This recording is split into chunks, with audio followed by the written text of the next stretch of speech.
What's up, and welcome to episode 1 of the Creative Being podcast. I'm your host, John Heckathorn, and for today's inaugural episode, I had a chance to sit down and talk with Matt Weissel, who's an Australian-based musician, producer, engineer, mixer, photographer, a little bit of everything, wears a lot of hats. In fact, the intro music you heard at the beginning of this podcast is actually his track, The Peach Tree, off of his most recent EP, Familiar Daydreams. He's released 2 solo EP projects, the first one called The Space Between, and then the aforementioned Familiar Daydreams EP. Both of these were self-produced, self-released, and actually currently he's working on a full band project called Commodore Charlie, which we talk about in the podcast. I met Matt online a few years ago. We exchanged words of encouragement for stuff we were working on, and things kind of developed where we were sending each other demos and stuff to listen to kind of get critiques on learning how to mix, getting our mixes to be closer to what we were imagining in our heads as far as when we were writing them, just getting better and getting feedback. And that's basically been our relationship for the last couple years, and it was cool to finally sit down and have a talk with him. I decided to do this podcast for a couple different reasons. One was I just like talking to other musicians. It's cool to get kind of their take on their creative process.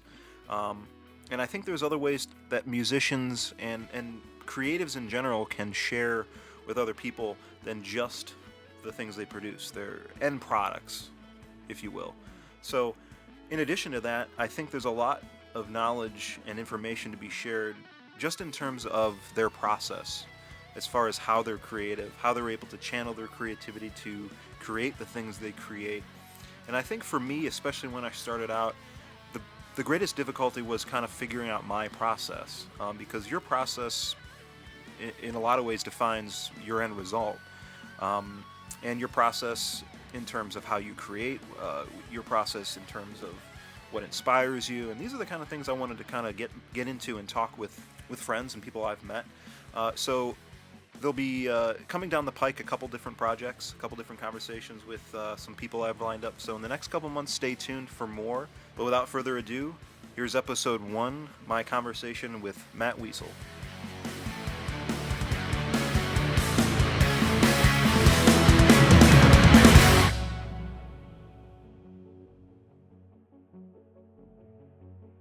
I just started recording now, by the way, so I wasn't recording that first part. But I was just thinking today, like I don't even really remember how we got in contact or like how this even started. But You know what? Thinking back, I think it must have started. I think I noticed one of your guitar videos that you must have posted, and Okay. it might have been a Periphery video or something. Because at the time I was attempting to do the Ragnarok cover for Periphery. That's right. I remember that. That listening back now, I'm kind of ashamed I did it because it sounds so bad. But I think that's kind of how it goes with your earlier stuff. It always sounds pretty bad, Yeah. and you're kind of like, I want to block that out of my memory a certain bit. But Yeah. no, I think that's kind of how I first noticed, at least you on Instagram. Okay. And then it's kind of been hey, I like your stuff, and then it's been slowly a thing where, hey, listen to this and just basically rip it apart. Yeah, so it's exactly. kind of cool to go back and forth. It's good having that that kind of relationship, and I think because it's been like a solely online relationship, we kind of can be a bit more brutally honest with each other. Because like someone comes up to you in person, and like, oh, how's this sound? And I'm like, in the back of my mind, I'm like, oh, you could probably do this, work on this. This is, it needs touching up here, but like, because it's face to face, I'm just like, oh yeah, no, it sounds pretty good. Yeah. You know what I mean? Yeah, But it's like tough to be mad with at you, a it's just in username. text. Yeah. Yeah, exactly. So, and it's cool to have, like you said, that honest perspective that you need, because I know that it's been a learning experience for me, so it's been cool to kind of see not only myself grow, not only as a musician, but as kind of the mixer engineer side as well, and having someone to kind of say, hey, I just need an unbiased opinion of how this sounds. It's definitely been incredibly valuable. That's, I think, the biggest strength of the internet is kind of having that ability to do that, and especially, it's evening for me and it's morning for you, so we've had this kind of online relationship that's spanned oceans, and you're in Australia right outside Sydney, right? So where are you actually located? So I'm in Wollongong, which is like an hour and a half south of Sydney. It's I think it's like the second biggest city in the state, so it's reasonably large. But Okay. but yeah, Where are you from again? I'm actually in a suburb of Cleveland, Ohio, so I'm in the States. Cleveland. Okay. So Midwest, or I'm sorry, yeah, East Coast mostly, Okay. Northeast. My knowledge of America is like I know where California is, I know where New York is, I know where Florida is. So I know the corners pretty much. In Texas, I know where Texas is. Gotcha. I actually have family in California. Really? Um, yeah. My dad's American, so Okay. Oh, yeah, nice. Does he live with yeah, you, or are you with? yeah. No. He came to Australia in like 30 or so years ago. I'm not 100% sure Oh, when, but yeah, okay. It's interesting because Australia is kind of yeah, like the penal colony. It's like where all the criminals were sent from Britain, I think, yeah. and like. No, exactly. That's Right awesome. now, like the freaking place is like burning at the moment. Like you messaged me the other day, and you're like, "Oh, here there's fires in Sydney," and it's like, Yeah, like today isn't that bad. Like it's like I'm actually wearing a jumper now. Like it's kind of it's pretty cool. It's like I don't know, like brisk. under 20 degrees. I don't know if you know degrees, Yeah. but Oh yeah. like it's reasonably cool. But man, yesterday, like yeah, I said we were going to talk yesterday, and I can't because I'm gonna have my band over and we're doing a bit of recording. But we just had to cancel it because it was just that hot. It was That's just so hot. insane. There was a fire in Picton, which is about I don't know, like it's like a half an hour drive away from me, and like there was just like in the morning was okay, but in the afternoon there was just smoke everywhere. Like the visibility just dropped so bad. That's Like insane. it was so yeah, it's ridiculous. Wow. Because But I know today's that. alright. Go ahead. No, I was gonna say today's alright. There's like no smoke in the air. It's actually a really nice day. It was funny because I turned on the news. Yeah, I turned on the news the other day, and it said right outside of Sydney there was big fires, and there was actually like volunteer firemen that had been killed in it. Yeah. There was like an overturned Yeah. truck, and I was like, "Holy crap, this is crazy!" So then I messaged you to say, "Hey, hope you're Yeah. good," because I wasn't really sure your location, but I knew you were kind of close to Sydney, so Yeah. that's nuts. Yeah. Well, It's been pretty crazy. Yeah. so yeah, we've had a completely online relationship over the last 2 years, so it's definitely good to finally Yeah. add a voice to the username for sure. Yeah. So and I was just thinking like, I have to tell you, I oh, hope so my accent sounds as cool as yours. I was gonna say like you don't sound like you kind of like your voice doesn't sound what I imagined it to sound like. You know what I Really? mean? I don't know what I was expecting, Yeah, but like me either. it's just not what I was expecting. You know? Yeah, yeah, it's I don't know pretty funny. I don't know how else to say that, but It's yeah. funny. I think the most nervous I was is just to hear what you sounded like, more than the actual conversation. Yeah, 'Cause you just, I was very anxious about this talk. Like I wasn't sure how much usable content you're gonna get out of me. well, Or like what? well, you mentioned earlier you actually had to cancel your band practice or recording session with your band yesterday. So Mm, you've done a lot of solo stuff, and that's kind of how you got your start, and you were a big inspiration for me to get started on my own solo project that mm, I was planning on having done early this year. And to be honest, I've kind of been not procrastinating, but I was to the point where I was kind of getting to the point where I was feeling like I was forcing myself to do it to get an end product done, and I felt like the end yeah. product that I was getting just wasn't what I wanted. So I had to kind of step away for a little while, and I've come Mm, back, kind of think with a little more of a healthy view on it.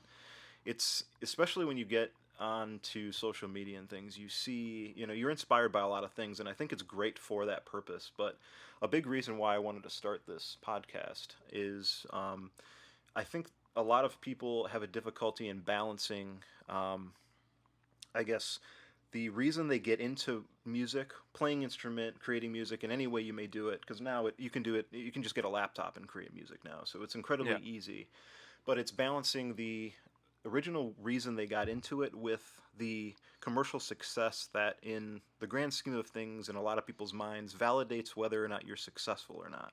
And I think that's Mm, a big thing where you're forcing yourself to get content out because, oh, I want this to grow, I want this to be something, yeah. but you ignore why maybe you got into it to begin with. And that's something that Mm, I kind of had to bring into perspective. Say, hey, I did this to have fun, and to mm, make music that I wanted to hear. So that's kind of my reason for starting this, to kind of give people an insight into how do you stay creative in a world that really doesn't value it beyond its ability to be commercially successful in certain aspects. Now, I don't want to mm. completely shit on the entire music industry because that's definitely not what I want to do. But I Yeah. think with a lot of people that I guess I want to say it's okay if you want to make this a hobby and not I guess, have your financial success based on your music, and that's okay. Yeah. So finding a balance, I think, is important. But anyway, back to what I was saying about your band. So you kind of started off as a solo project. You've released, I think, what, 2 EPs under your Yeah, solo two name? EPs. Yeah. Yeah. Um, one of them, what was the first one The first was, one, yeah, The Space Between. right. And this most recent was one was It's called Familiar Daydreams. right. It's funny. Yeah. There was a track on that first one called Ons and Ends that I had Yep. played a little bit too on drums just to kind of mess around. It's a really good track. Yeah. Well, thanks. So you've done the solo project, and I think that probably, and I don't want to put words in your mouth, but that maybe got you on the path towards, I guess, the production side, maybe more so than just the music aspect. Can kind of explain what was your creative process for your solo projects? It's funny you mentioned that because like I kind of consider myself more of a production guy than an actual musician because like I'm really like not that good of a guitar player. Like I'm really bad at guitar. Like I suck at solos.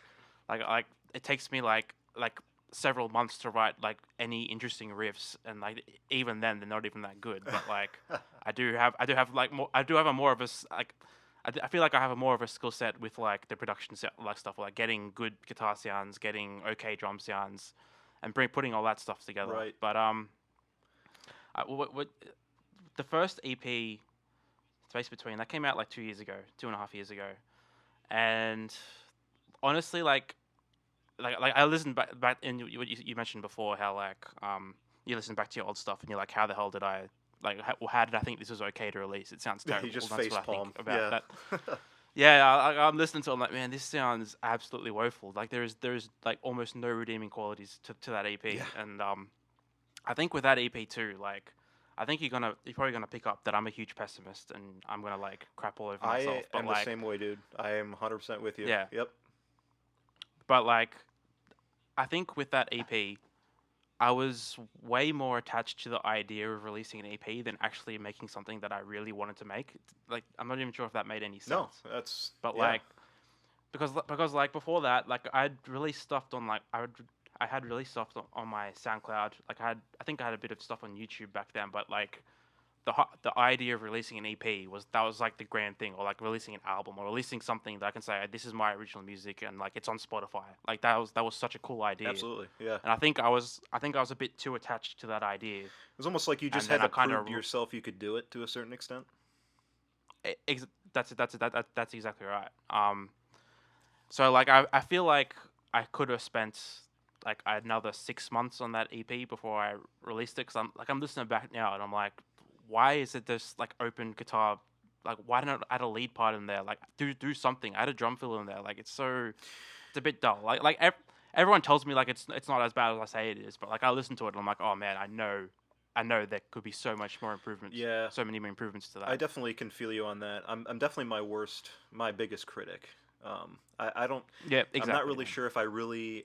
In the moment of creating, and I guess that's the point I want to make too, is the raw creation.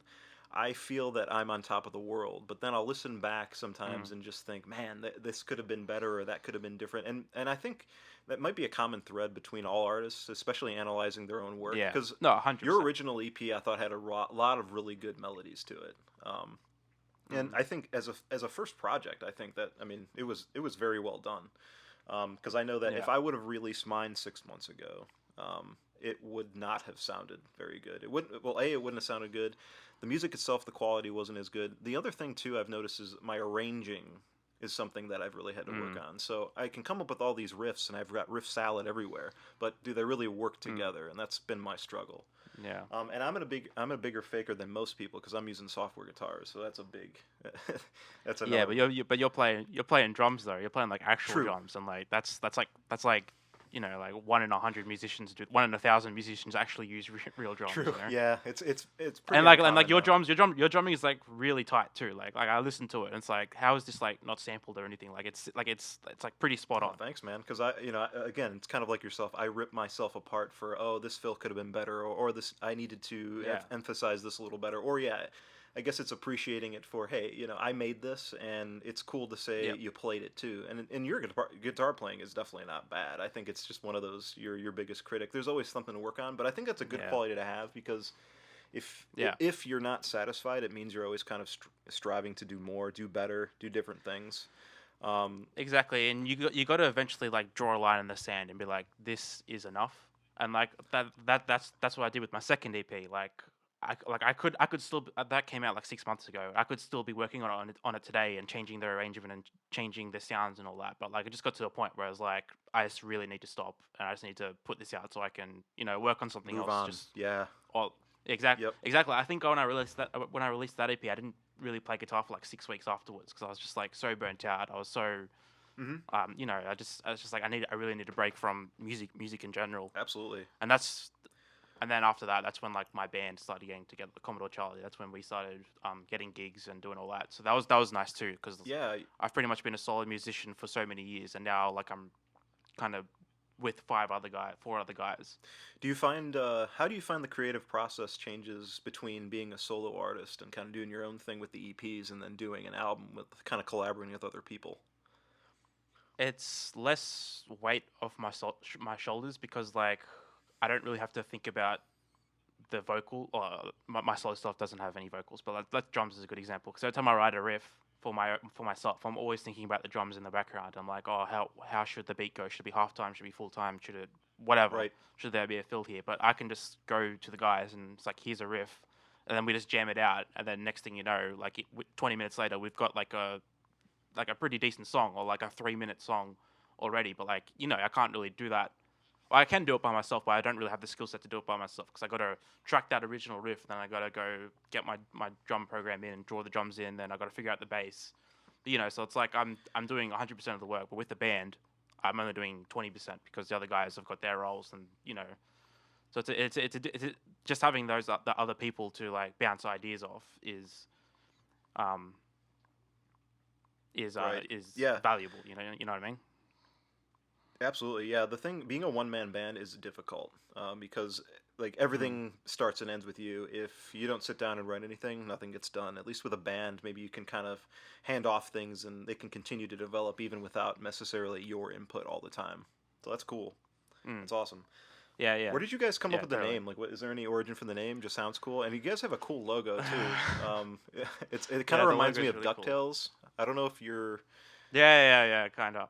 The okay. name was from our bass player came up with the name. I really didn't like it at first. I'm still not sure if I like it now, but because we had like a list of like 20 names or so, and we were just pitching them to each other, and our bassist was like Commodore Charlie, and I didn't really want to use the name Commodore Charlie because like first the thing I thought of like the Commodore car, like I didn't it's a Ford car or a Holden. I don't know cars, but I just thought of the car. I'm like I don't really want a car Right. named Yeah. in our, and it sounds very like Australian, very blokey, and like I don't really want to be that kind of like blokey band. And he's like, no, it's not Commodore as in the car. It's Commodore as in like the Navy rank, Yeah. like Commodore officer, like Commodore Charlie, Yep.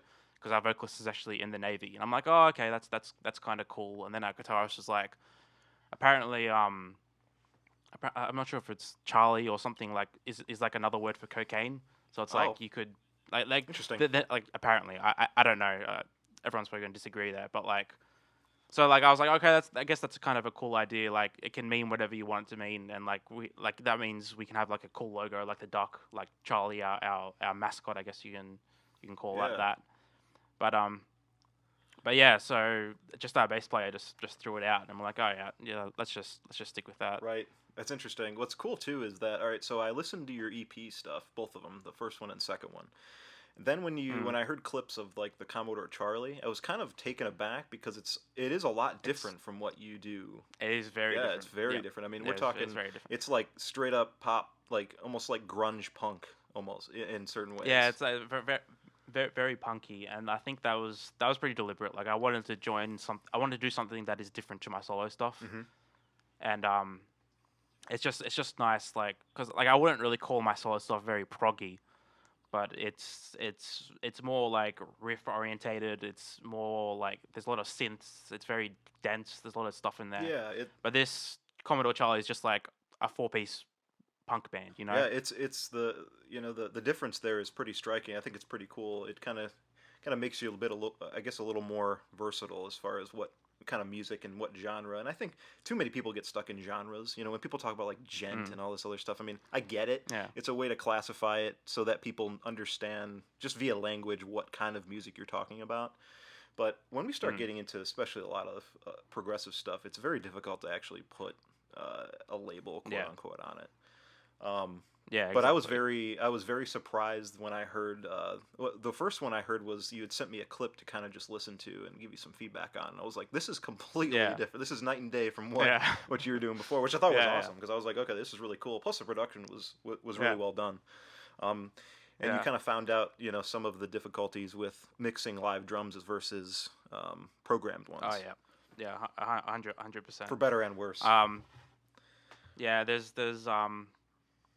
challenges with both, but working with live drums is I still don't think I've really nailed it. Like this is the first time I worked with live drums in like several years. Okay. But but yeah, no, I think I'm not sure if I've sent you the actual final track, I don't think but so. I think it's turned out. I just I think it's turned out heard. pretty well. I think you had just posted like, I mean, I'm talking like 15, no, about a half hour ago, something on your page that was a clip of the drummer playing, Oh yeah, and it sounded yeah, like a more updated mix, and it might have been just a yeah, video to kind of, just like a promo video, but it sounded good. It sounded tight. yeah. It is. I think I sent you like a V5 or a V6, but we end up going up to the version 12 of the mix. So like we've had several iterations. Oh, of course, it always Um, happens. Yeah. yeah, and because like I was doing the mix, like there was no like it's like, oh, this is definitely the final mix because we're gonna have to pay to do any other versions. But I was just like, I sent the mix to the guys and like, oh yeah, it sounds good. And then the next day it's like, oh, maybe the bass could be turned up a little bit. So I turn up the bass a little bit, send them that, Sure. and that's like, oh, that's good. And then later they're like, oh, the kick needs to be a bit louder. So like that's why there's so many iterations.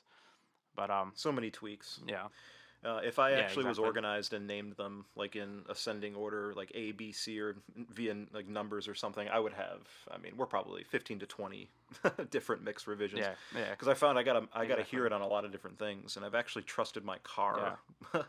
test more Mm. than a lot of the other things. I have decent headphones, but they're very flat. And the thing is most people aren't listening to music on reference headphones. Yep. So I've got to listen on things that Yeah. hype certain things because if that's the case, I've got to compensate in other ways, which has been a whole nother learning Yeah. process. I don't have the luxury of being able to listen to the mix in the car, because my car doesn't have USB or doesn't have an aux cable, so I'm kind of stuck unless I put it on a CD, which is impractical. But I remember, I used to deliver pizza for like 5 years, and I used to do the closed shift every Friday and Saturday. So I'd get all my mixes on my phone and I'd connect it to Bluetooth, and as I was delivering pizza, I'd be listening to my mixes, and like I'd get to the house I got to deliver the pizza to, and I get my phone. I'm like, I'll be writing notes on my notepad. I'd be like, oh, the bass is way too loud, or there's some weird frequency in there. And then I go deliver the pizza, then I put the next mix on and drive back to the store. Right. So yeah, but yeah, like I don't have studio headphones either. I don't even know what headphones I have. They're just some JBL headphones, and I do most of my mixes on headphones now too. Okay. I do have some pretty decent monitors, but like I don't have a treated room, No. and I find if I like do my like maybe like 70% of my mixes on my headphones, and then I do the last little bit on the monitors, I feel like I get a better result than if it's the other way around, where I do the most of it on my head on the speakers, or if I do all of it on the speakers. Right. Yeah. So I yeah, think a lot of it is as long as you're doing things consistently and you're using consistent stuff, you get yeah, to know it. And like kind of like my car, like mm, I listen to Meshuggah on it like every week, so I know what that sounds like yeah, on my in my car. So when I put yeah, my stuff on and it just sounds thin and gross, I'm like, okay, this doesn't sound like it needs to yeah, sound. Or I'll yeah, turn it up and all of a sudden the bass just blows out my eardrums, and I'm like, okay, yeah, that was a little too yeah, much, but I didn't realize it in my room because it's not treated either. I don't really think most people starting out. I guess I should rephrase that. Most people starting out most of the time are not going to have ideal circumstances. And that's I think an no, issue with exactly, looking online is that obviously it's online, so you have to take everything with a truckload of salt. But you look mm, online, and usually it's people telling you the most ideal situations to get the most ideal results. And unfortunately, the case is usually you don't have ideal circumstances. mm, I don't have Abbey Road as a studio to go to every day. So it's difficult to really have ideal circumstances. But as long as you're able to make do with those and understand, hey, these are my limitations, and understand this is what you're working with and be consistent, I think you can get good results. I mean, you're mixing on, you don't even really know the brand name, they're just JBL headphones, and you're having good results come out of it. So a lot of it's just getting used to what you're listening to and doing it enough. It's repetition. It's just like your instrument. People that and it sounds lame that oh, I want to get better, and the answer is usually, well, practice, and nobody wants to really hear that. But that's really what it is. You just got to do it. You got to listen to it when you're delivering pizzas, or I listen to my stuff on my lunch break or on my way to work all the time. Just get an idea of how it sounds. So. No, 100%. And like how we started this conversation, even having like someone like you, where I can just send it to, and I'm assuming you have different, like you're in a different room, you have different headphones, so you can have. So you can listen to it with that that other perspective, Absolutely. and come back to me. And it's like, oh, I remember when I released my first EP, and I remember you sent me a message. It's like, oh, in like the fourth song, there's like a really big bass note in there, and I'm like, I went and listened to it. I'm like, I'm listening to it on my car, in the Domino's car, and I'm listening to it on my speakers. I can't hear that bass note. So it's like I should have sent you that song like before I released it, but Yeah, well, I don't think it was. I don't think it was really that bad. It was just something I noticed. Yeah, it definitely worked. Yeah, exactly. It still worked. I think that's the thing too. Is like it's so easy to overanalyze and just overkill it. There's so many nights that I'll open up my session that I have for my EP project, and I'll change a bunch of stuff. I'll change the mix. I'll adjust levels, and at the end of it, I will close it out, not even save it, and be like, all right, that was a waste of time, because all I did was make it sound worse. Yeah, exactly. Oh, maybe not worse. It just sounds different, but I think I'm improving it, and I'm really not. Yeah, I had the same thing with the Commodore Charlie's new song. Like I think I was at like version 9 or something. And I was just going back through the files, and I played like version 4, and I'm like, what the hell? Version 4 sounds so much better than what I've got right now. I hate that. And I'm like, I had to like reverse engineer my way back to version 4. I was like, oh, like, what did I do here? Like, I didn't like, whatever. Oh, I've been there. Yeah, I've been there so many times. Yeah, exactly. I'm chasing my tail a lot of the times in a lot of these ways. So you mentioned that you released your EP and then you basically took time off. Do you find you need time off to kind of recharge your batteries as far as like your creative energy and being able to get back into projects that you're doing? It's kind of hard to say, because like I don't feel like I release stuff that often. You know what I mean? Like I released the second EP in July or June 2019. The one before that was 2017. Okay. But well, okay. So I'll just say, like, working on my second EP was like that was really difficult. Like, I don't want to be like this, like a Matthew sob story, but like I was like pretty depressed when I was working on it. That was the first time I moved out of home. I was living by myself. I'd broken up with my girlfriend of like 6.5 years. Oh man. So like I was just in like a pretty crappy place in my life. A lot going on. Yeah. And I think all I was doing was like I go to work, I come home, I work on the EP, and like I can't really say like I really enjoyed working on it most of the time. It's just like something to occupy my time. So that's why when I finally got it out, I was just like, I just need a break. I just need to do something else. I just need to find another way to occupy my time. Right. Do you find? Sorry to derail you. I just wanted to kind of comment. So do you find? Because this is something I've definitely found, and hearing you say you kind of were not really excited about it, but it was something to kind of maybe get your mind off of it. I found when I started out, this definitely started more as a mental recovery project, where there was a lot of stuff going on in, reality can get to you. There's a lot of stuff going on, and it's almost like it's almost like an escapism. It's kind of like it's ironic now that back in the early 2000s, people would go on the internet to escape real life, but now they're going into reality to escape the internet. It's kind of like reversed. Yeah, exactly. It's kind of interesting, but yeah. I can't say I consciously used it to escape like how I was feeling. But I guess that is what I was doing. But I remember like the day the day I submitted it for distribution, I wasn't like happy about it or anything. Like I wasn't like relieved I finally got it out. I just I was just so over just like working on it, you know what I mean? I was so over music in general. Right. So that's why I took such a long time. That's why I took such a break afterwards. Gotcha. So I can't really like I wasn't like, I remember when I released my first EP, I was like over the moon. I was so bloody happy about that. Yeah. Yeah, but yeah, I think this was probably like a one-off thing. I reckon I've just gotten back into just maybe like the past 2 months or so. I've been trying to get back into writing more stuff for the for my solo, maybe a single next. Or I don't really want to do another EP because it's just so much bloody work. It's so much work. I have to But tell you, yeah, I'm right there with you. And especially too, yeah, it's the overanalyzation. It's, oh, maybe I can cut this part out. Yeah, it's just it yeah, can be pretty exhausting. But I guess yeah. more along the lines, my I should have better worded my question, but I guess it's like what kind of things do you like to do outside of music that maybe contribute to your Okay. musicality, or basically like a hobby that maybe like rejuvenates that creativity or gives you that kind of energy to draw from. Because I know that you're big into photography, because I've seen that. Yeah, I was just about to say probably maybe photography. I've been using I wouldn't really call myself much of a photographer, but it's just something I've been doing, especially like this past year and a half. I've been really trying to like better myself in photography. I do I'm a freelance videographer too, so I go out That's and shoot. sick. It's mainly like corporate like pretty boring videos. I've done like a few weddings here and there, but like that's also what I do. That's But awesome. yeah, I guess, and I've been kind of using photography as a way to like bring attention to myself because like I can, especially at the beginning of the year, like for some reason like my Instagram just blew up. Like I was posting photos that regularly got over 1,000 likes. Some of them got over 2,500 likes, and I only had like a couple hundred followers. It was like that was pretty Damn, crazy, that's awesome. and like, and I was like, well, maybe I can like if my photos keep going pretty. I'm using air quotations here, viral. If my photos keep going viral, maybe I can use that as a way to show people my music. So someone will go across my Instagram and be like, "Oh, that guy's got a cool looking guitar. That's a interesting photo." Click on my page and they see in my bio that I have an EP out. Yeah. It's like, okay, I'll get a yeah. So that's kind of where I've been using photography to feed my music. Um, Everyone likes pictures of shit. So. yeah, exactly.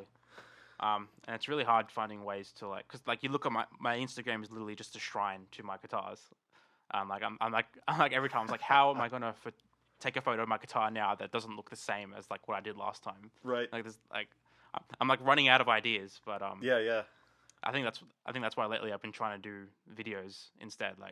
Like today, I just like before we came on, I just did like a metal cover of "We Wish You a Merry Christmas." I'm gonna upload that probably after we start talking. But again, like I'm hoping to use that so like people see that and it's like, oh, that sounds pretty good, that looks pretty good, and they go to my profile and see I got an EP. You know what I mean? So So did you produce like all of the backing tracks for that, and then obviously the guitar playing, or are you kind of doing a like a cover on top of another song? from the ground up, like I just go on YouTube, I find like one of those crappy MIDI sounding songs, and I download that, put it in my DAW, and figure out the tempo, and then I just like start creating it. I used to usually start with the drum beat there, and just make it as heavy as I can possibly make it, and then I build up from there, add the guitar and whatnot. Right. Um, but yeah, That's cool.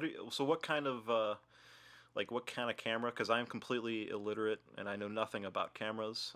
But I'm definitely not not as that bad. schooled in that kind of stuff, and I don't really have a nice camera. It's just my iPhone 6, and that's antiquated as far as technology goes now. Yeah, yeah, exactly.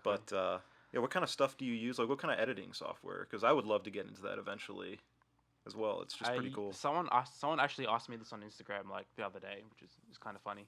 Um, well, since I mentioned before that I'm actually a videographer, like what I use is like way too much for Instagram. So I use a Sony. I'm a Sony guy. I use a Sony A7 III, and I also have an A6300. Um, and A7 III is like it's like a pretty I wouldn't say professional camera, but it's a very expensive upmarket camera. Hmm. And I bought that for my videography because I was getting jobs and all that, so I could justify it. Right. But I use that mainly for Instagram. I have three lenses. I use a 24 millimeter, a 35 millimeter, and a 85 millimeter. I'm not sure if you understand what I'm saying. Yeah. Yeah, I've seen the lenses and stuff. I've Okay, you looked it do. up, but I haven't really invested Yeah, much more than that into it. yeah, yeah. I use primes because I like having that wide aperture of like f1.8 or f1.4. That's really what makes my photos look really good. Okay. Just having that blurry background. Oh yeah. So that's what I use. And for editing, I have the Adobe suite. So I use Premiere for videos. I have After Effects, but I don't really know how to use After Effects. I keep trying to learn, but it's just a whole other thing I got to delve into. And I use Lightroom for photos. Yeah. There's so much to learn because I mean, when I first got into this, it's funny because I saved a post that I made on Reddit, and this is where the entire thing began. So I played trumpet for years, and I'm definitely still better at that than drums because I've always been a closet drummer, and I've always been really inspired by drumming. And I think it's more the rhythmic aspect as opposed to the melodic, and that's always been Yeah. interesting to me. And I posted on Reddit basically like what give me a budget way to record drums, and that's where the whole thing started. And then when I realized, well, there really isn't a great budget way to do it, that's when it was really bummer. Yeah. Plus, there was such a learning curve with learning not only how to mic stuff up, it's what mics to Yeah. use, and then the software is like like I think you use Logic, right?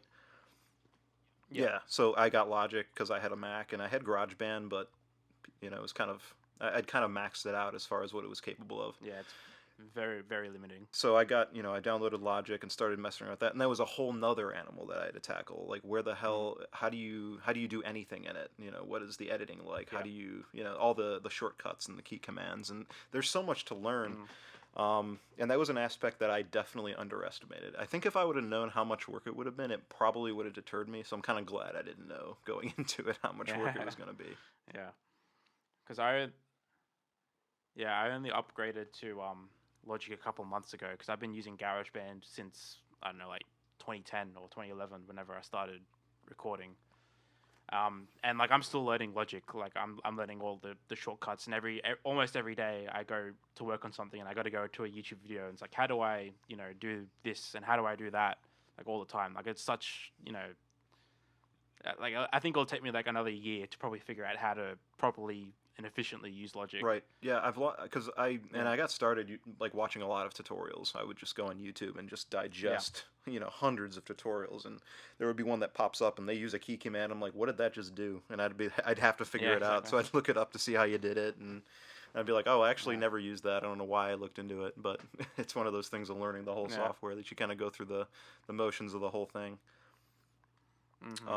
Yeah.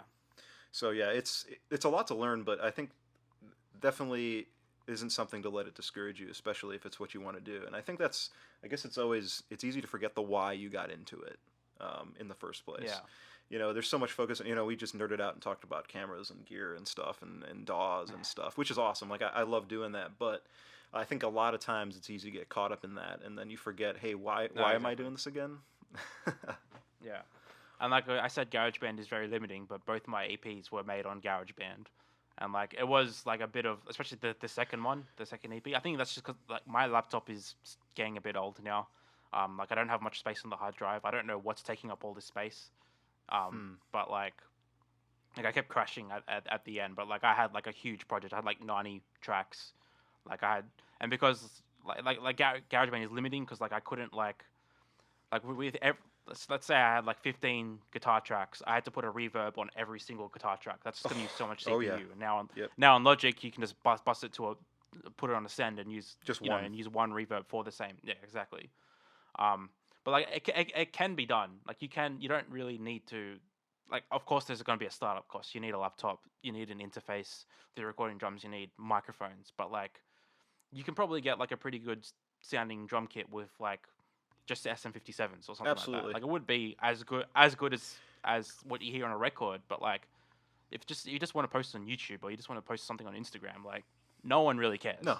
Like I care, but that's because I'm a bit of a snob. Exactly. Like I care about I only really care about my own audio quality though. Like I watch other videos and people are just like set up their iPhone and with a reverse camera and you can hear them picking the strings. Like I would never do that because I would hate doing that. But I'm watching this video and I'm like, that's still pretty good. Like this guy's an awesome guitar player, or he's playing something really cool. Like it doesn't really matter like that it doesn't sound right. Yeah. record quality, studio quality, but like as long as you can just get it done and like just put it out there, like that's all you really need. Yeah, putting yourself out there, opening the door and have the confidence to be like, you know what, I don't even care. I'm just going to put it out and see what people think. And that's what's really cool. Like if one person listened to my EP, I don't even care if anyone buys it or not. Like if one person commented and said, hey, I listened to your EP, even if they said it was absolute dog shit and we're like, this sounds terrible, your snare sounds like shit, and just completely emasculates me in describing how it sounded, I wouldn't even care. It'd be like, hey, you took the time to listen to it, and that's pretty cool.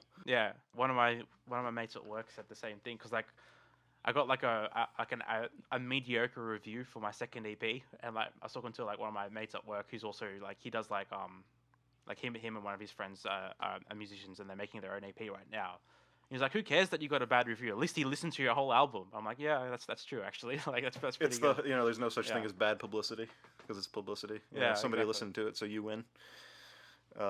So where did they leave you a mediocre comment? I don't even. I think it wasn't even in English. I think it was in German or something. Oh. I don't know how they came across it. Interesting. But he actually told I think he actually brought it up to me. He's like, "Oh, did you read the review?" And I'm like, "What do you want about?" And this was like a month ago. This was like 5 months after the EP came out, so it's just like out of nowhere. Wow. And he's like, "Yeah." And then I had to like I eventually found it and I copied the text over into Google Translate and I was reading it. And that's awesome. I can't really remember what he said, but like he kept bringing up the fact that I lived in Wollongong, and like I think he mentioned something along the lines of like, if you live so close to a huge city like Sydney, why don't you get other musicians to play with you instead of going on the internet and getting people to collaborate? Because like I got like, which is a really weird, negative comment to say, really weird. Because I had six people collaborate on the EP, but they're all people that I met online, like you, as someone I just saw on Instagram. I was like, that's a good guitar player. Yeah. I'll see if they want to do a solo. Or like on Reddit, someone posted on like one of the collaboration subs, and they're like, oh, I play saxophone, but et cetera, et cetera. And he said like, well, if you live in Sydney, why not get people, locally or like. I think he said something along that line. I'm like, well, that's a really weird negative comment to add. What I always find interesting about those comments is I always want to respond, or I always see them, so I haven't seen them about my stuff yet. But if I saw that, I'd be like, well, let's hear what you're making, man. Like, let's hear your stuff, Like, don't deprive the world of your greatness if, you want to comment on mine like that. So, yeah, that's interesting. And I really don't even care. Like, I found the whole situation... Yeah. Kind of funny, like some guy from Germany's listening to my album. It's like, man, this pretty awesome. This isn't good. I'm gonna write a whole review about this. I'm like, well, that's actually kind of flattering that you want to invest all that time just to like, thank you, talk smack about the EP. That's awesome. So who did you get? Yeah. What other instruments did you incorporate into this newest one? So I got a keyboard player. I got a piano player. There's a guitarist in there. There's 2 saxophones in there, and I got a vocalist in there too. But like I used like a lot of instruments, so those are all the live instruments I got in. But there's also in every song there's like a whole orchestra. There's like a cellos, double basses, violins, violas. There's horns in there. Mm-hmm. There's like 18 different synths in the song. Like a lot of different like synth sounds in there. Gotcha. Yeah, it's pretty diverse as far as the sounds that you incorporate into it for sure. Yeah, and like one of the biggest inspirations for the second EP in particular was, have you ever heard of gonna butcher his name, is it David Maxim Micic? Oh yeah, I think that's he's in Serbia, I think. Yeah, something like that. And like he also uses like really like out there instruments, like what's his one of the albums is Ego, and like he has like an accordion. He has an accordion playing over this huge heavy riff. Yeah, Eco and Ego. Like, man, it was like a double EP. Yeah. Listen to that. Yeah, exactly. Like those two are huge inspirations. It's like I kind of want to do something like that. So that's why I guess like a violin isn't as weird as an accordion, but like I just wanted to get something like out of the ordinary. Like you have this heavy song playing, and all of a sudden the violin comes in or a sax comes in. It's like, oh, that's a bit interesting. Right. I saw. I think he's toured with Pliny, who's from Australia. Yeah. Yep. I saw him with Pliny in last year. I think maybe 2017. I can't remember. Yeah, but I saw them in 2017. He played with he was playing with Mestis, I think. Oh, Javier Reyes. Isn't he from like Animals as Leaders, I think? Yep, yeah. That's awesome. Yeah, that band is insane. Every single one of those musicians is just out of this, they're all aliens. They're like peak, like you want like peak musicians, just like go listen to Animals as Leaders. What's insane to me is that most of that you can tell is completely raw playing. Like it is. Yeah, exactly. The last, I think it was called, what was the last Animals as Leaders? It had the heads on it. Yeah, the faces. You know what I'm talking about, yeah. The Madness of Many. Yeah. That's it.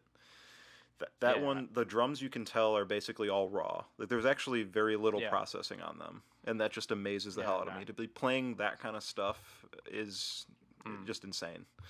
Yeah, and like you see like videos of him playing live and everything, or like videos of him, in the studio and he's playing it, and like you can see like he's hitting it, like Yes. he's doing exactly what's on the record. Yep. And there's a lot of cases, a lot of those live performances are even better than the albums. But I know that I saw a video Mm. of, I think that the David Maxim Michich with live with, it might have been Pliny, but what's interesting, I love their improv sections. The improv that they do is Yeah, insane. yeah, And what I have to say about, yeah, and this exactly. kind of brings it full circle commenting on this Commodore Charlie stuff, is how raw it feels and how it almost feels like I'm at a club, like listening to it live. It sounds very, Yeah, very raw. Like it's, obviously it's well produced, so it's not like it's sloppy, because the line mm. between raw and well produced can be thin sometimes depending on how you're doing it. Yeah, But yeah, I like how it sounds raw and not completely, I guess you could say, robotic. So I like that aspect of it. It yeah, has that live feel.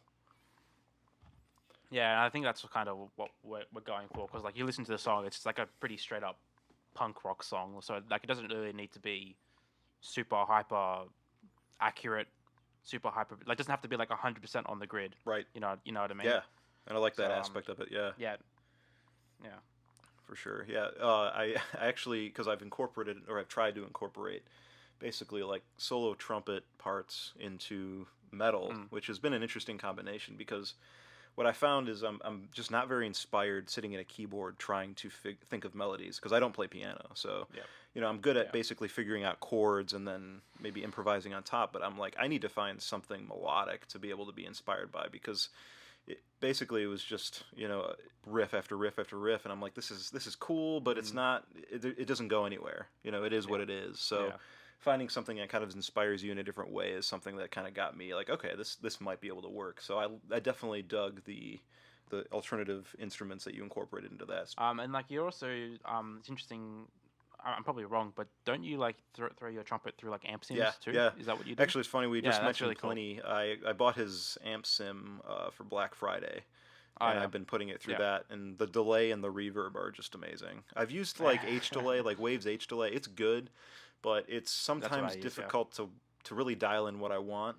And it's also different Mm, with a monophonic instrument as opposed to like a guitar. Like, because I only play one note at a time, so sometimes the delay can get completely out of mm, control playing, eighth, yeah. 16th notes. So sometimes it doesn't work. But that Pliny one just sounds amazing. And what's nice too is I can just throw on any preset and it sounds pretty cool. Yeah. So yeah, experimenting with Yeah. the amp sims with that has been interesting, especially since I need them because I can't to record it raw. I could not get it to cut through the drums, the guitars, and Mm, everything else yeah. going Right. on. Yeah. And that's something I struggle with Yeah. too, is finding the balance. Sometimes I can overcook things and just go, I need to add this, I need to add that, and then I get to the end and I'm like, okay, Yep. I can't even hear what I originally wrote, basically. Yeah. Yeah. So I'll kind of backtrack from there, but Yeah. that's kind of the process. I think that's another thing I wanted to talk about more in this podcast format is just talking about like the process of recording music. So when you sit down to write something, how does that usually go? It's kind of like all over the place. I don't really have a I don't have a system. Like I just kind of do. Okay. Okay. I lie. I guess it always starts with me playing guitar, and then I go to drums. That like guitar, drums is what I usually do. But like from there, it's like anything can happen after that. It's kind of like the Wild West. Like maybe I'll go to a synth, or maybe I'll do more guitar. Maybe I'll do add the drum, like extend the drums out. Like it's kind of really all over the place. Like I don't really, and even with mixing too. Like when I mix, like there is no system. Like and like I do things that don't even make sense. Like I might add like for example on guitar track, I might think it needs to be brighter, so I'll add brightness, like a high shelf or something, and then later down the chain, I'll just do the exact opposite. I'll just lower. I'll add like a lower shelf. Like I Oh just yeah. like I don't know why, Hmm. but like if it's just like I liked what it sounded like before, but now I think it needs a bit less. So I could go back to the original EQ, but like I don't know why I don't. I just keep adding on top, which is a very bad habit to have. But like at the end of the day, like it sounds pretty good, and like so it's like well I'm just gonna keep I adding was gonna them. Like say if it sounds if it sounds good at the end and you're pleased with it, I guess it doesn't matter how you got there. And plus, it's not like I'm gonna listen to your song yeah, and be like, oh, it's really a bummer he had a redundant EQ on this particular part, yeah, and nobody's yeah. ever gonna notice.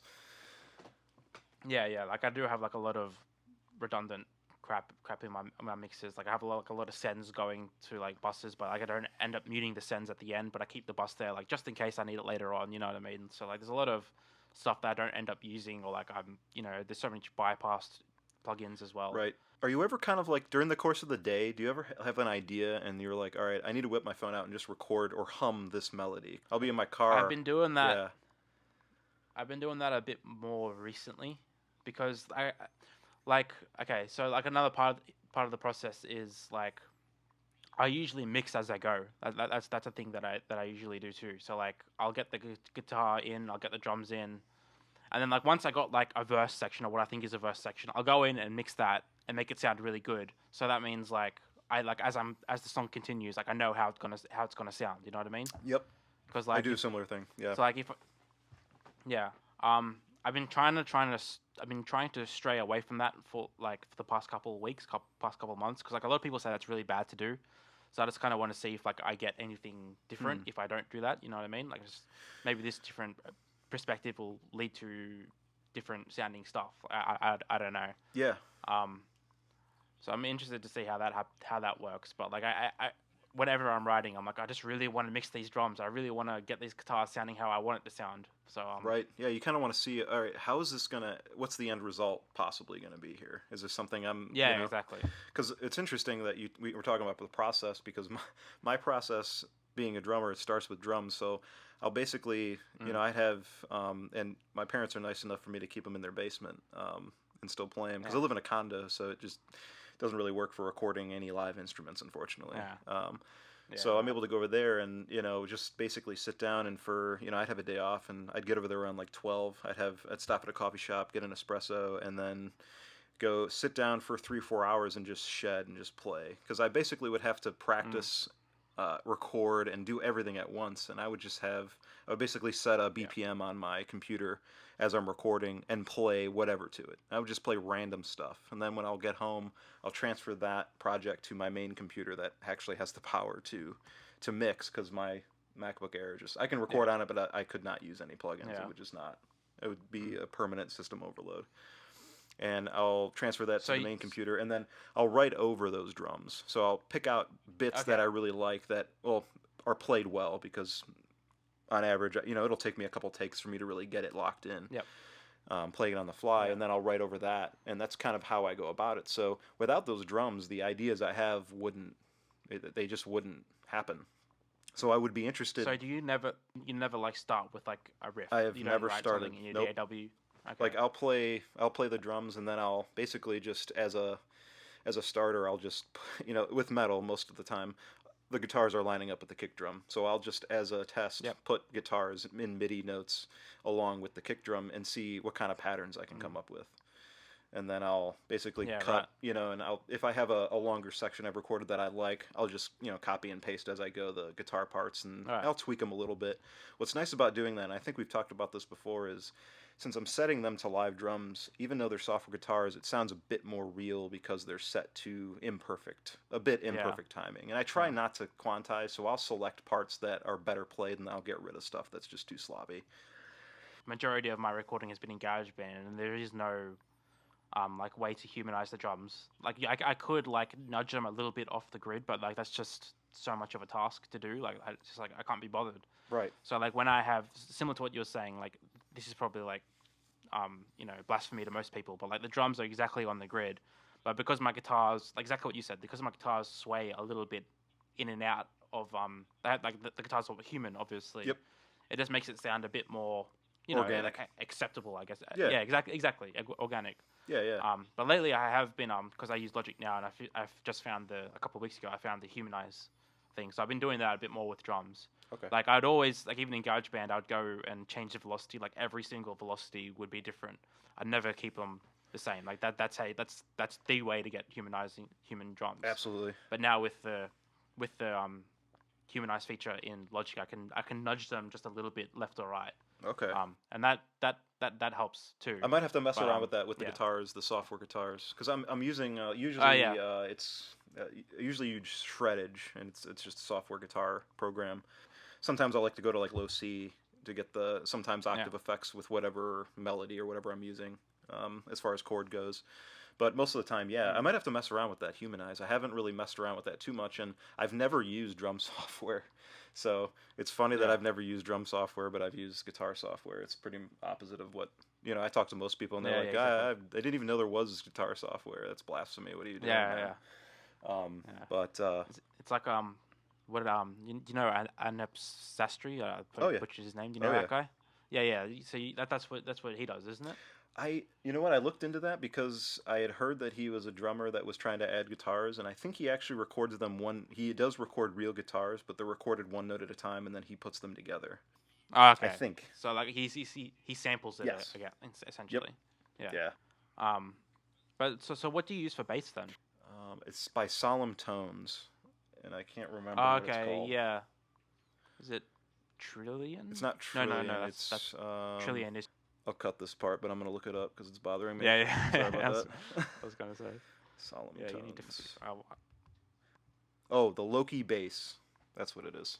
Low key bass. Yeah, and I've used the Odin yeah. 2, their guitar, because it can be tuned lower, but I don't. It doesn't seem to be sampled as deeply as the Shreddage library, and there's supposed to be a. Might be. I started using Eurobase. I'm not sure if you've heard much of that, but that goes. I'm not sure how. I think that goes to like a low F maybe. I can't remember, but I'm pretty happy with that. That sounds really No, your good. bass sounds great, and I think that's done by the Herman Hamidovic. He wrote a book called The Systematic Mixing Guide that I bought, and so I learned a lot yeah. from that particular book. I think he. I was just gonna say like I definitely. I couldn't learn mixing from a book though. Like I'm just not that kind of person. I'm not that kind of learner. Like most of what I learn is just from doing it, and well, I make it like I said, like my EP. Like I made something, I thought it would sound good. Then now that I've done so many mixes since then, I know what I did wrong. You know what I mean? right. So like, yeah. The thing that I did with it is I basically did exactly what he would tell me to do in the book, and then I would see how it would sound in my thing just to get something that I thought was right as far as what. Hey, Yep. what is someone that's been successful in this genre or this style of music? What are they doing? And I'll just try it out to see how it sounds, just to get an idea of what that might do. Because when you start out, you're basically you're starting from zero, and like you said, you can use YouTube tutorials, and there's a bunch of resources now. There's actually more resources now than when I started, like 3 or 4 years 100%. ago. Yeah, 100%. Which has made it kind of the intro. I think it's made it more popular and more. I guess the entry has been a bit easier as far as getting yourself. But using the book to just basically do what he prescribes, or and reading it gave me a different viewpoint on it, which I kind of liked, and it did help me. But at the end of the day, I have to make the decisions, and that's the thing that those books and stuff don't teach you, is they can't make your choices for you. Like I basically completely ripped off that EQ curve you sent me for the trumpet. I've tweaked it a little bit, but it's one of those things. I'm like, I just threw it on. I'm like, yep, that's basically what I wanted to do, and I'm like, cool. Yeah. Yeah. So it's kind of like that. I'm still, I know how to use EQs and all that, but like I still go to videos explaining like the basics of how to use an EQ on guitar, because like this Me too. person is going to do it like a little bit differently to how I do it, and even I know like what cutting at 1K is going to sound like. I still just find it interesting to see like exactly how they're going to do it and like in what context they're going to do it. Mm-hmm. And same with compression. Like I feel I've been doing this for so long. Seriously, I've been doing this for like 4 years, but I've been doing it for like 10 almost. I'm still figuring out how to use compressors. Like I'm still watching videos. I'm like, yeah, and like when and how to use reverbs. Like I know how to use it, but just like seeing someone else do it in just like a slightly different way, and that just opens up other possibilities for me. Right. Yeah. And like something I haven't even begun to tackle is side chaining compression. Like I just haven't even. I haven't done that once. Like I just haven't even looked into it. Like I know it's a thing.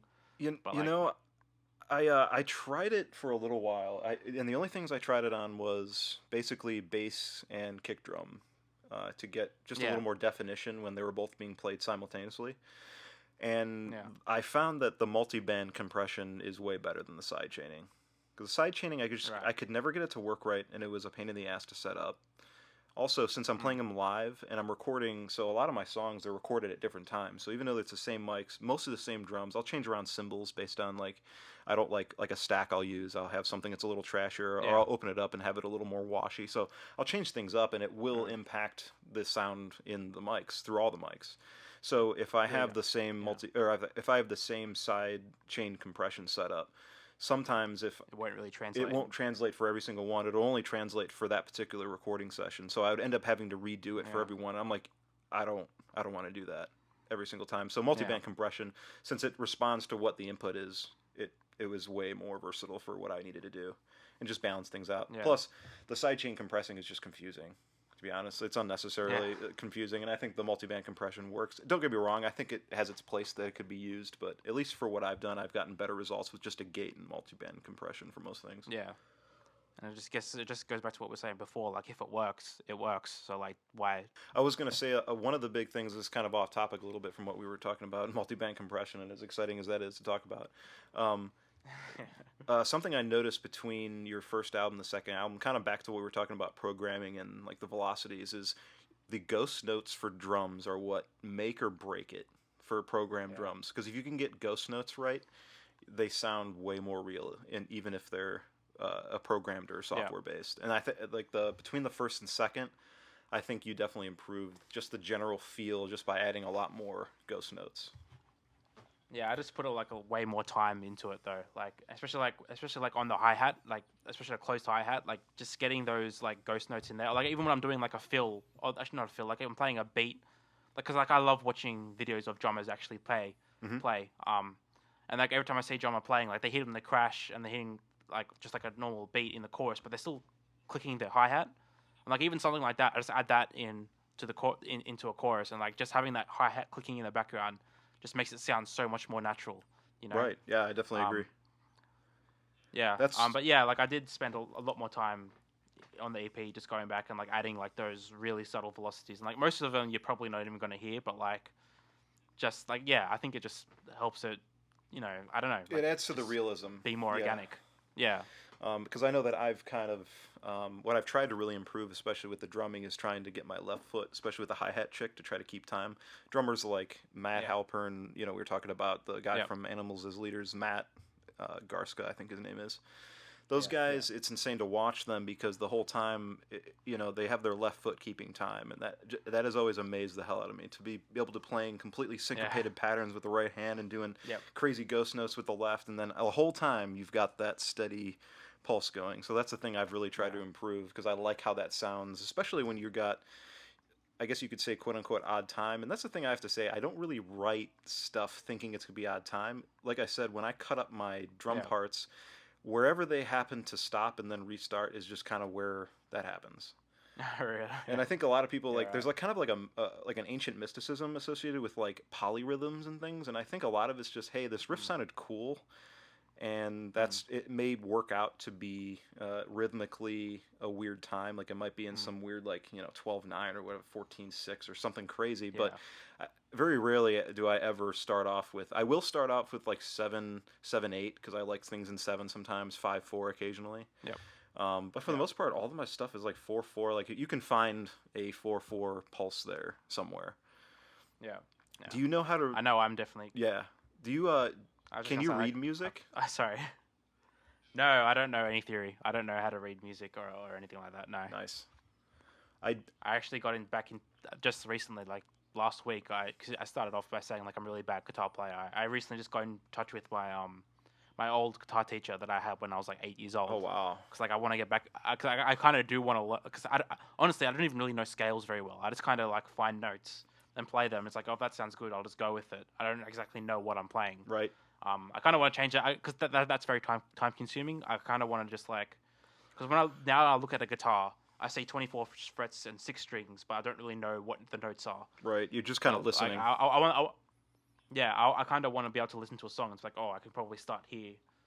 I could probably go there, but like I don't really have that. But yeah, to answer your question, no, I don't know any music theory essentially. Right. I think it's a good analogy. I read this somewhere, but it was an analogy where basically like music is just like learning a language. So you can understand something without Yeah. actually knowing how to spell or how to write. Yeah. So in that way, it can kind of be similar. So yeah, I know how to read music. I am terrible at sight reading, but I know how to read basically trumpet notation music. But I don't know. I've never used tabs or music when it comes to drums. That's always been something I've learned just by feel. And Yeah. I think drumming is a lot easier to get away with though because it is just so like you hear someone just hitting quarter notes, like you know what that is. You know what I mean? Right. Or if someone's going up a scale, even if it's going chromatically up a scale, like it's not as easy to figure out. You know what I mean? Right. Oh, absolutely. Yeah, 100% agree. But interesting. What were we talking about before? There's something I wanted to say. Shit. We've kind of been going off on multiple tangents. I Yeah, can't believe it's already been an hour though. It's crazy. Yeah. I just looked at that. Yeah, far out. Yeah, I can't remember. But yeah. Anyway. Yeah, no worries. Any other? Trying to think. I had some things written down, but I wanted this to be more of like what we've been doing is just talking. Just going at it. You know, nerding out. So who are we? What's up? Yeah, who are you talking to this European guy? Like who was that? It's actually a guy I met on Discord because I posted one of my. All right. Kind of similar, but similar to what I've done kind of with us is I've posted tracks just to get. I want a reaction to see, hey, how is this translating? How is this working? And he plays saxophone, so he's a saxophone player from Germany. Right. He speaks English, so I'm able to communicate with him. But it's interesting. What we kind of talk about more is kind of the hyper commercialization of music, and how it's interesting that with how easy it is to make music, how the same everything sounds, and how it's kind of it's almost it's more difficult to be original, strangely enough. It's almost like people aren't really pushing those boundaries. So we've talked about those types of things. So which is why I kind of wanted to kind of delve into those topics with him. But I guess we can kind of get into that if you have the time and are interested. Oh yeah, I've got about 40 more minutes. Okay. Yeah, but I'm not sure if I'll be able to talk for 40 more minutes though. But like, we'll see how we go. Yeah, right. Well, I was impressed to see that we had already talked for like an hour and 10 minutes. So that's cool. But I just posted one of my. It was actually recently, and he might play on one of my tracks depending on if he has time. Oh yeah. But what I have to say is it's really cool to build relationships with people that are on different continents. I think that's the strength of the internet, and I think that it's a shame that I think it's become very, with the means to communicate across continents. It's amazing how, I guess, how do I put it? How individualized and how isolated society really is, even with those advantages with the internet. So I guess we could get on a topic of like psychologically analyzing the impact of the internet, but yeah, but like you gotta ask, like is the internet bringing us closer together, or is it pushing us apart? And like you could say like it's bringing us closer together in the sense that like I'm talking to you, you're in the States, I'm in America, I'm in Australia, like it's brought it's brought us two together, but but locally, like how is it really helping us locally? You know what I mean? That's it. Yeah, like everyone's so buried in their phone. It's like about 10 years ago there was like an explosion of zombie movies, and it became to me it became kind of a commentary on how things are, because everyone's basically a zombie now, even if they haven't been infected by some crazy engineered virus. Everyone is very, very antisocial. It's I've noticed people aren't very good with, impromptu conversation. It's something that, even though, like you said, like we are able to talk to people basically anywhere, but it's very difficult to talk to each other in person nowadays. Yeah, exactly. Everything's become. I had a Go ahead. I was just gonna say I had a similar story of like how I met someone online, because on my first EP, and one of the tracks I got some guy to do a guest solo on it, and then the reason why I got in touch with him because he posted on Reddit. I can't remember which forum, which subreddit, but he's like, "Oh, I'm a guitar player from Perth." And I'm like, "Oh, he's from Perth. He's from Australia. I'll get in contact with him." Hell yeah, yeah. And then I can't remember exactly what the reason was, but he's like, "Oh, like months later, he's like, I'm flying out to Sydney. Like, it'd be awesome if we could meet up and get a drink." I was like, "Oh yeah, well, cool. That's cool." So like I ended up.